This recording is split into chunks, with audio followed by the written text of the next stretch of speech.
औज़ुबिल्लाहिमिनश्शैतानिर्रजीम बिस्मिल्लाहिर्रहमानिर्रहीम। आपकी खिदमत में आज दूसरी दफ़ा एक वी लॉग के साथ आने की ज़रूरत इसलिए महसूस हुई है कि आपको पता है आज वफाकी काबीना में बुनियादी रिशफल और तब्दीलियाँ की गई हैं। यानी मिनिस्टर्स के पोर्टफोलियोज़ और जो उनकी पोजीशंस थी और जो उनके पास ओहदे थे वो तब्दील किए गए हैं। आपको याद होगा कि कोई एक महीना कबल मैंने इस पे एक वी लॉग किया था और मैंने उसमें कहा था कि वफाकी काबीना में तब्दीलियां जो है वो की जाएंगी।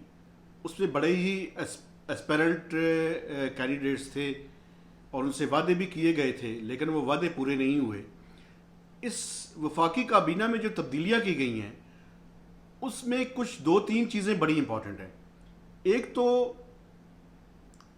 वफाकी जो advisor to PM on finance थे डॉक्टर अब्दुल हफीज़ शेख साहब, वो अमर्ज हुए हैं एक स्ट्रॉन्ग कैंडिडेट के तौर पे और उन्होंने मुशीर के बजाय एक कदम आगे बढ़कर उनको वफाकी वज़ीर की हैसियत से आज उनका हलफ हुआ है। उसकी बुनियादी वजह तो शायद इस्लामाबाद हाई कोर्ट का जो फैसला था वो था, लेकिन वो ज़्यादा स्ट्रॉन्ग होकर स्ट्रॉन्ग अमर्ज होकर सामने आए हैं और ये इस बात का इंडिकेशन है कि अगर इस मुल्क में आइंदा सेनेट के इलेक्शन हुए तो उन्हें मुंतखब करवाया जाएगा और मुंतखब करवाने के नतीजे में वो जो है वो मुस्तकिल तौर पर काबीना में रहेंगे।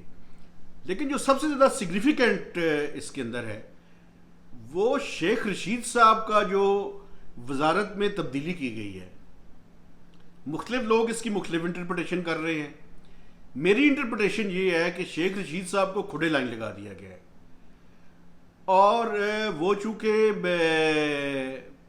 आपको पता है कि बुनियादी तौर पे बातें बनाने के और बातें करने में ख़ासी महारत रखते हैं, तो उनको वजारत दाखिला दी गई है। हालांकि वजारत दाखिला बड़ी इंपॉर्टेंट और बड़ी पावरफुल मिनिस्ट्री समझी जाती है, लेकिन आप ये देखें कि नैब और बाकी जितने इम्पॉर्टेंट अमूर हैं वो तो शहजाद अकबर साहब के पास है या प्राइम मिनिस्टर साहब खुद उन्हें देखते हैं।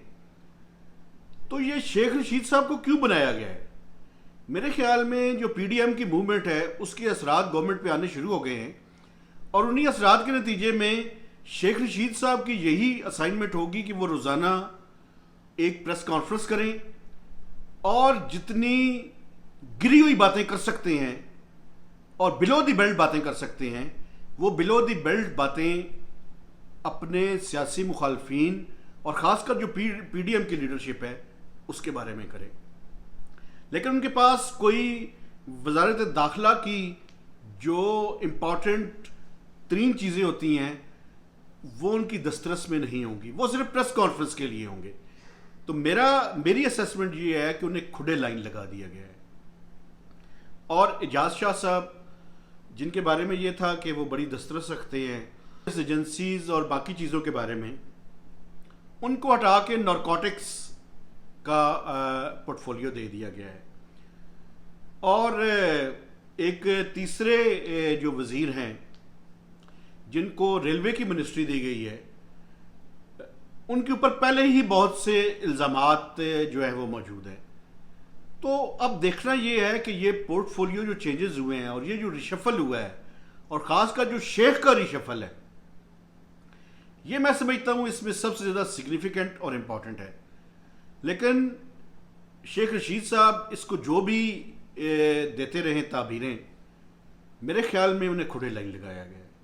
अब देखना ये है कि आइंदा आने वाले चंद हफ्ते और चंद महीने क्या वो खुडे लाइन लगे हैं या वो अपने आप को रेलिवेंट साबित करते हैं। तो इस बात का फैसला आइंदा आने वाले चंद महीनों के ऊपर छोड़ देते हैं। लेकिन मेरा वो वी लॉग आप याद रखिएगा जिसमें मैंने एक महीना पहले कहा था कि काबीना के अंदर रीशफल होगी और आज वो रीशफल हो गई है। लेकिन उसमें से कुछ नाम ड्रॉप हुए हैं और कुछ नाम नए आए हैं। तो कुछ लोगों के साथ जिनके साथ वादा था कि उनको वजारत दाखिला दी जाएगी, वो वजारत दाखिला उन्हें तो नहीं दी गई। لیکن شیخ رشید صاحب کے نام پہ یہ قرآن نکلا ہے. تو اب دیکھتے ہیں کہ کس حد تک ڈلیور کرتے ہیں. نیکسٹ وی لاگ تک مہتاب حیدر کو اجازت دیجیے. Thank you very much. خدا حافظ.